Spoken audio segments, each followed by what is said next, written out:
Kyle Busch just threw down a challenge, and it wasn't subtle.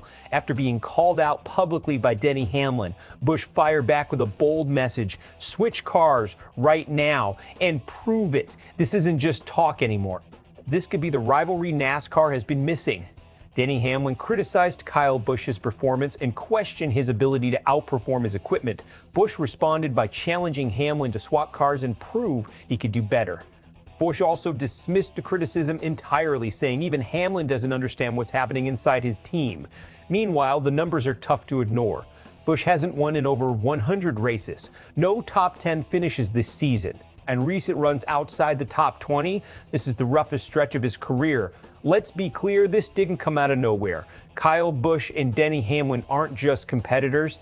They're former teammates, longtime veterans, and two of the most outspoken voices in the sport. And right now, they represent two completely different trajectories. Hamlin is still competing at a high level. Busch is searching for answers. That contrast is exactly what sparked this moment. Hamlin questioned whether Busch can still elevate his equipment, especially when he's not consistently beating a teammate with a far smaller resume. That hits at the core of a driver's identity in NASCAR.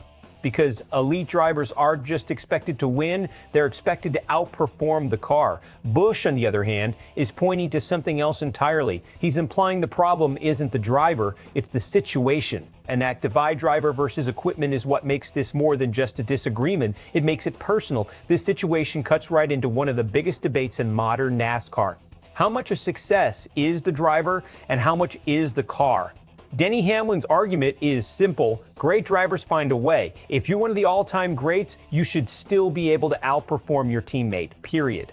But Busch is pushing back against that idea. By offering to switch cars, he's essentially saying, put me in your equipment, and the conversation changes immediately. That's a bold claim and a risky one. Because if he ever gets into top-tier equipment again and doesn't deliver, that argument disappears overnight. Now let's look at the technical side. The next-gen car has changed the way drivers approach racing. Less room for individual driving style. More emphasis on parity. More reliance on setup and team execution. Some drivers adapted quickly, others haven't.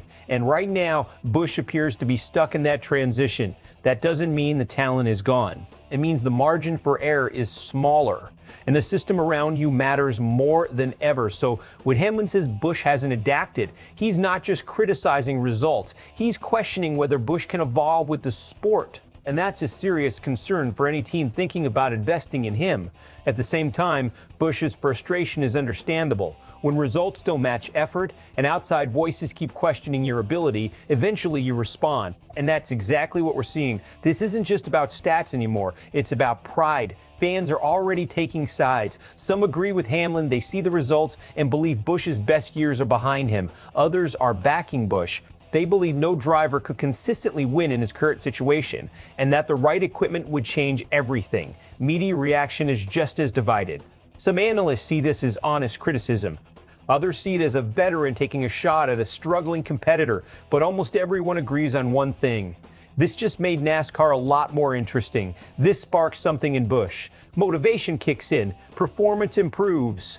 And if he lands in better equipment down the line, he proves his point and reignites his career. At the same time, the rivalry with Hamlin grows, bringing intensity and attention back to the sport. The results don't change. The criticism continues, and this moment becomes another example used against him, fueling the narrative that he can't adapt to the modern era. If that happens, the door to top-tier opportunity starts closing fast. So now it comes down to this: is Kyle Busch right about the equipment, or is Denny Hamlin right about the driver? Because if these two ever get equal machinery, we might finally get a real answer. Drop your take in the comments, and for more in-depth breakdowns like this, subscribe to Sportswire USA and stay with us.